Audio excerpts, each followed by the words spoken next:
Greetings, listeners, and welcome back to another devlog for Welcome to Elderfield. It's been a hot minute since our last conversation. You're probably wondering, where's he gone? What's happened? Is the game dead?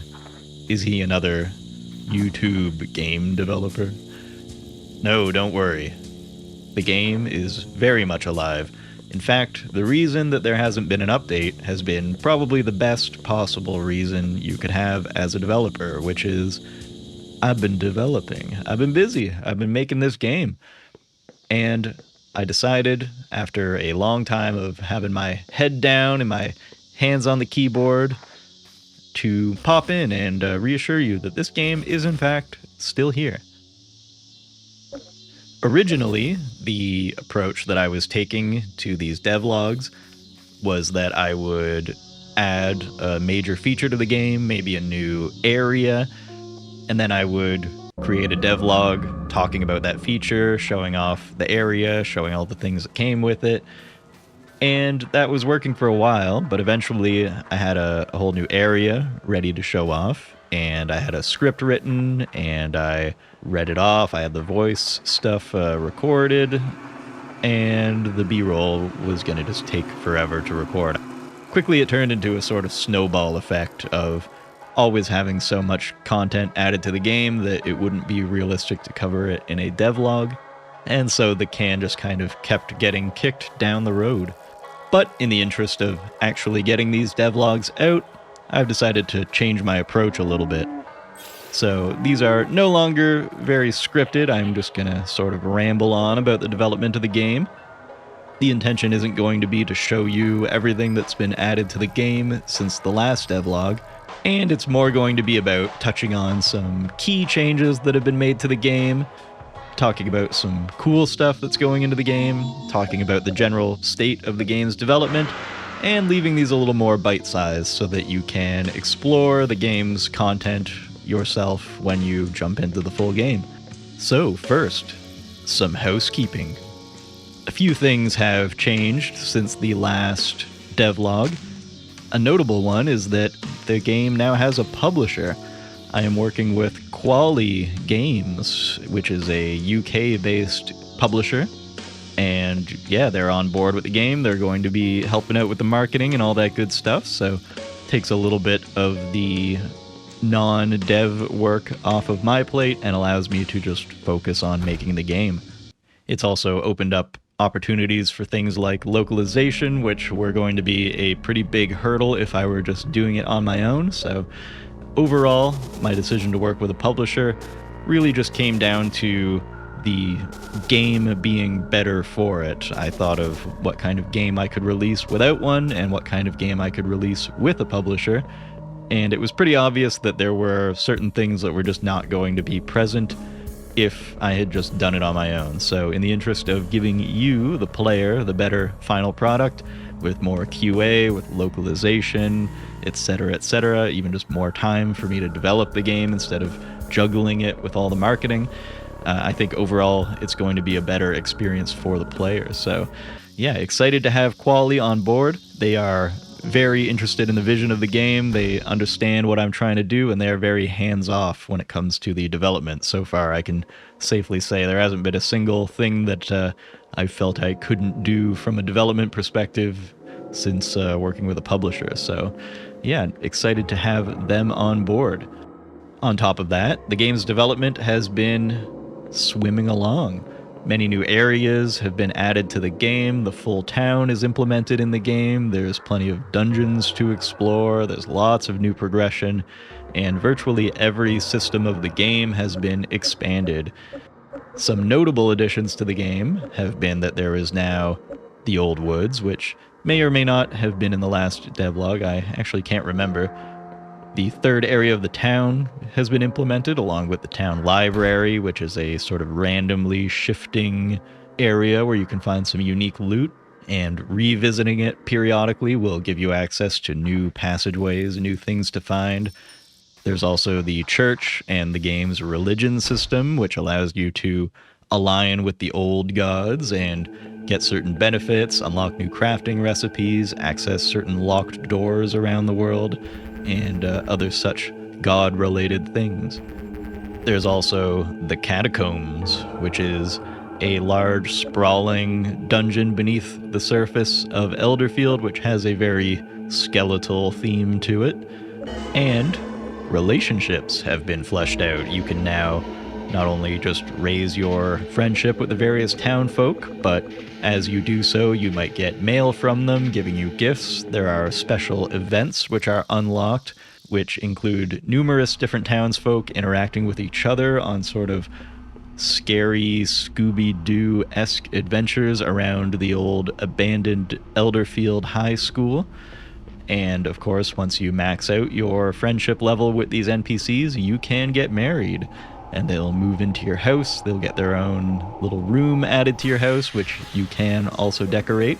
And then they get new schedule possibilities, new dialogue, etc., etc. Outside of that, you may notice in some of this footage, there's a little bit of post-processing happening. The game's appearance has been tweaked a little bit to make it look a little bit more immersive. I'm still playing around with this quite a bit, and it is a fully toggleable and scalable filter, but I think overall it adds a little bit to the immersiveness of the game. A huge change has also been with the movement system. Movement is now no longer strictly tile-based. You can move around freely.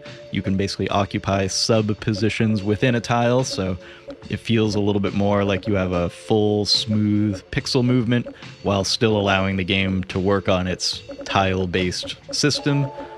You can also diagonally interact with things. The mouse support is much better. You can interact with the tile that's beneath the player, and there is much smarter sprite detection now for clicking on what you think you should be clicking on instead of just where your tile highlight cursor is.